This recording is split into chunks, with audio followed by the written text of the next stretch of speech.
Stop translating in your head. I know English, why can't I speak it fast? Translate, check, panic. Is exhausting. Why do we translate in our head in the first place? You're not alone. Do you want to sound perfect? Like a robot. Native speakers forget words. Good enough is such a powerful phrase. No worries means it's okay. Overwhelmed means you feel like there's too much to handle. Oh no! Welcome back to StoryOrbitEN, and I have a question for you, Tom. Have you ever been speaking English, and in your head you're like, your language, your language, your language, and then suddenly you translate it into English, and by the time you're ready to speak, the conversation is over? Oh my gosh, yes. That is the most painful feeling. It's like you finally build the perfect sentence in your brain, and then the other person is already talking about something else. Exactly, and you're just standing there like, wait, I had a masterpiece.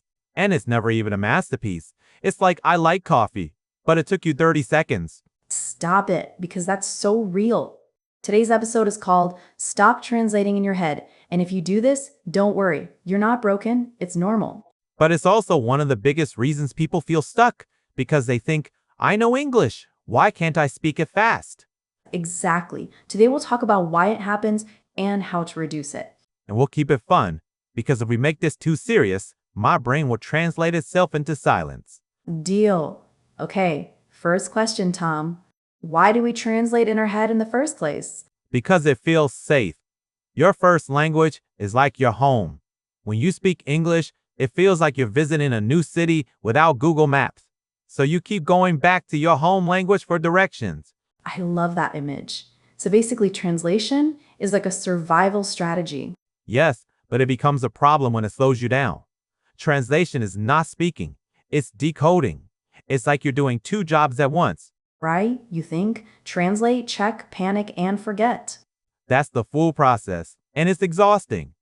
Listeners, if you're nodding right now, we see you. You're not alone. So let's talk about the biggest myth. People think the goal is to never translate again. Like one day you wake up and your brain is suddenly English only.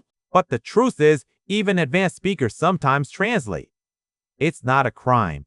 The goal is to translate less and faster, and only when you need to. Exactly. Like if you're trying to explain a complicated emotion, sure, your brain might check your native language. But for everyday conversation, you want direct English. You want the idea to go straight into English without the detour. Detour is a good word. It's like you're driving to the supermarket, but you stop in 3 cities first. And then you arrive and you're like, I forgot why I came. That's me in real life too, not just in English. The first step is noticing when you translate, because a lot of people do it automatically and they don't realize it. True. It's like breathing. You don't notice until someone says, hey, you're breathing weird. Exactly. So I want listeners to do a tiny experiment. Next time you speak English, notice what happens right before you speak. Do you see words from your native language first? Or do you see images and feelings? I love that. Because sometimes you don't think in words, you think in pictures. Yes.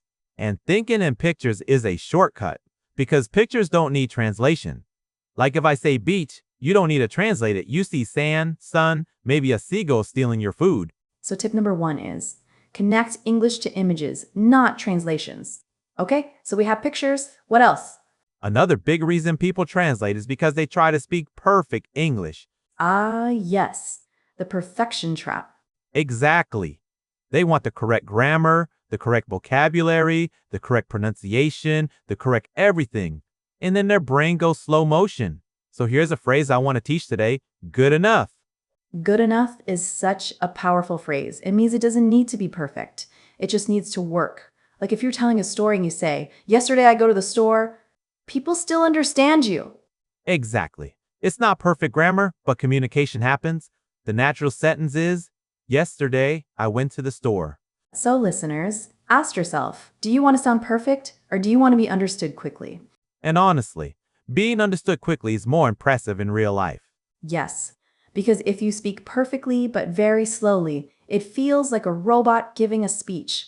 And people might interrupt you. Not because you're wrong, but because the conversation moves fast. That's a big point. Real conversations are messy, people interrupt, they change topics, they laugh, they forget words. Native speakers forget words all the time. Same. I'll be like, can you pass me the kitchen thing? So we need to normalize mistakes. Yes. Mistakes are part of speaking, and mistakes help you stop translating because translation is often connected to fear. Fear makes you double check everything. Exactly. If you feel relaxed, you speak more directly. Okay, let's give a very practical tip. What can learners do today, like right after listening, to reduce translating? I love this one. Use simple English inside your head. Wait, explain that. People think thinking in English means thinking in advanced English. Like, I shall contemplate the complexity of my emotions. No one thinks like that. Exactly. Thinking in English can be super basic, like I need water. Where are my keys? I'm tired. Because if you start with basic thoughts, your brain builds speed, and speed is the enemy of translation. Because translation takes time. If you train speed, you skip translation.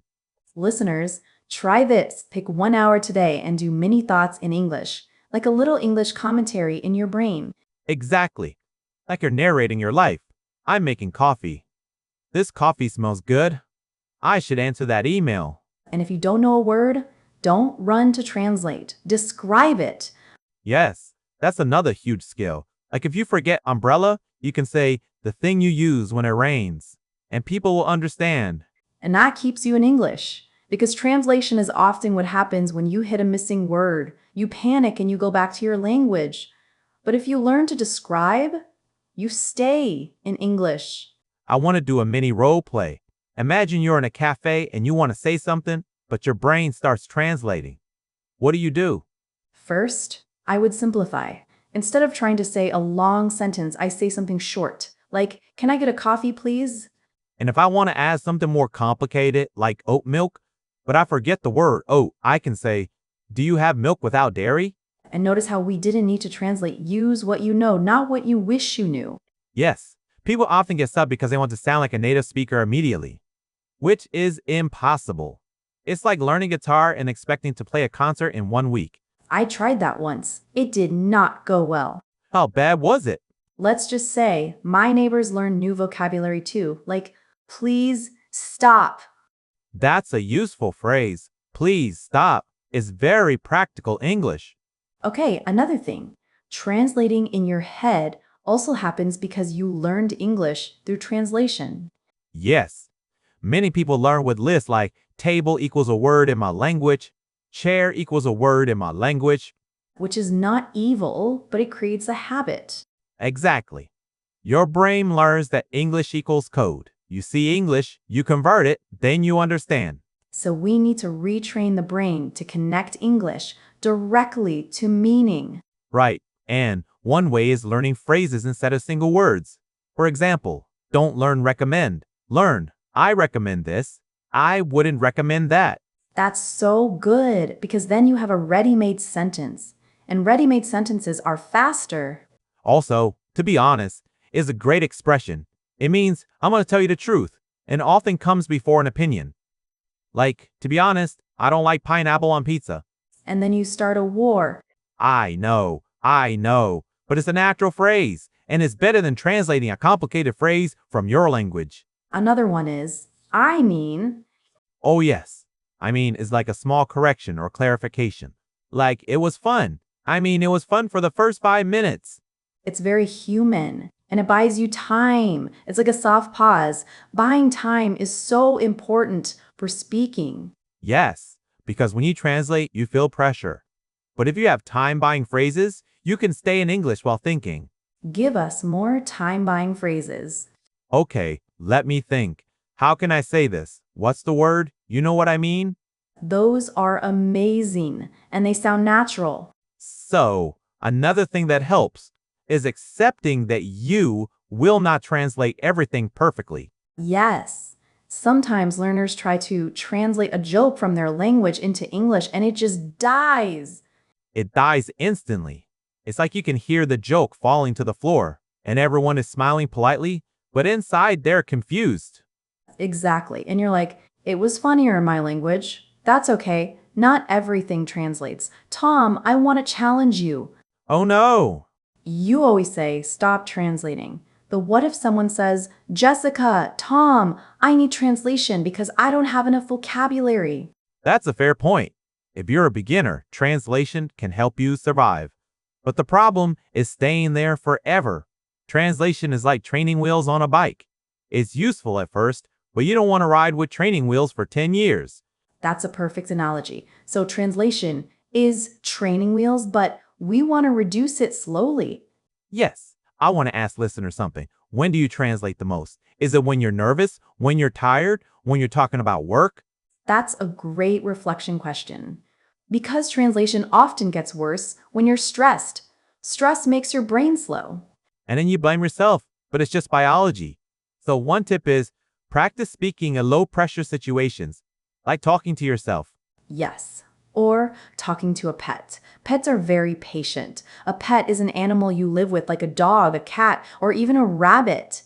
And honestly, if you have one, try it today. You can say simple things like, I'm going to feed you. Do you want to go outside? Or you're being dramatic. Another tip is shadowing.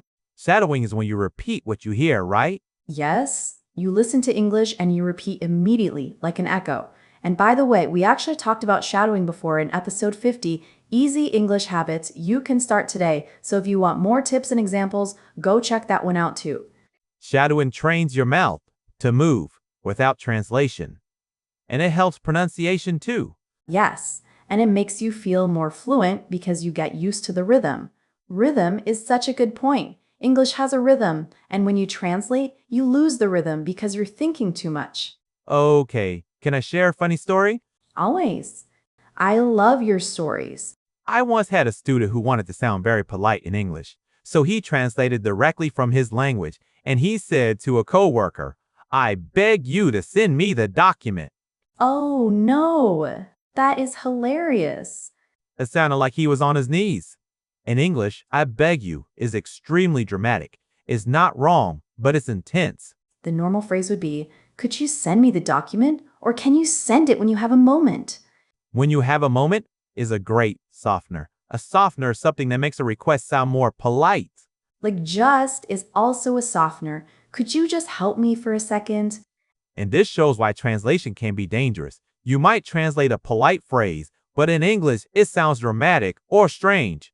Yes. So instead of translating politeness, learn English politeness patterns. Such a good tip. And another expression I love is no worries. No worries means it's okay. Don't worry about it. It's friendly and casual. Okay, Tom, what about grammar? Because learners often translate grammar too. Yes. Like thinking, should I use present perfect or past simple? And then the conversation is gone. The solution is to use simple grammar when speaking and upgrade later. Yeah. In conversation, speed is more important than perfect tense choice. If you say, I had been there yesterday, it's not perfect, but people understand. True. And you can fix it later. Fluency first, accuracy later. And for grammar, I recommend learning patterns. Like, I've been plus place. I've never plus verb. I'm used to plus now. The goal is not to speak like a native speaker. The goal is to communicate and connect. That's beautiful. And you can even tell people, sorry, I'm still learning. That sentence is so powerful. And most people are kind. And if they're not kind, that's their problem. Exactly. Let's talk about one of my favorite things, fillers. Fillers are so useful. They are little words you use when you're thinking like, well, so, actually, you know. And they help you sound natural and reduce translation because they give you time. But we have to be careful not to overuse them. If you say like every 2 seconds, it becomes distracting. And honestly, a lot of native speakers overuse the word like too, so don't feel bad. True. And using well at the start of an answer is great because it gives you a second to think and it sounds natural, like you're about to explain your opinion. For example, well, I'm not sure, or well, it depends, or well, let me think about that. Okay, what about listening? Because listening is connected to thinking in English too. Wait, what do you mean? Like when you hear, do you want to? Your brain kind of expects what might come next, like go, eat, watch, something like that. Oh, that's true. So if you want to stop translating, listen to the same type of English repeatedly. Podcasts, YouTube, short videos. Okay, we need to talk about one more thing, translating emotions. Because emotions are complicated. And you want to express yourself, but you don't have the words. So you translate from your language, but it sounds strange, exactly. So it's better to learn emotional phrases in English, like I feel overwhelmed. Great one. Overwhelmed means you feel like there's too much to handle, too many tasks, too much stress. Like, I have 5 deadlines, I feel overwhelmed. Exactly. Another one is, I'm frustrated. Frustrated is when something annoys you because it's difficult or not working. Another one is, I'm relieved. Relieved is when you feel better after stress. Like, I thought I lost my passport, but I found it. I'm so relieved. That's such a good word. And again, if you learn these as English feelings, you don't translate. All right, that's a wrap for today's episode of Story Orbit N. If you take one thing from this, it's that translating in your head is normal, but you don't have to stay stuck there forever. Today, we talked about noticing when you translate, connecting English to images instead of translations, and giving yourself permission to speak good enough English so you can stay in the conversation. We also shared practical tricks like using simple English in your head, describing things when you forget a word, learning phrases instead of single words, and using time-buying expressions like, let me think, or what's the word? And don't forget shadowing, listening to English regularly, and using natural fillers like well to sound more relaxed and keep your brain in English. Now, your challenge is to write a comment with one sentence using something you learned today. Thanks for listening, and we'll see you in the next episode of Story Orbit N. Bye, everyone!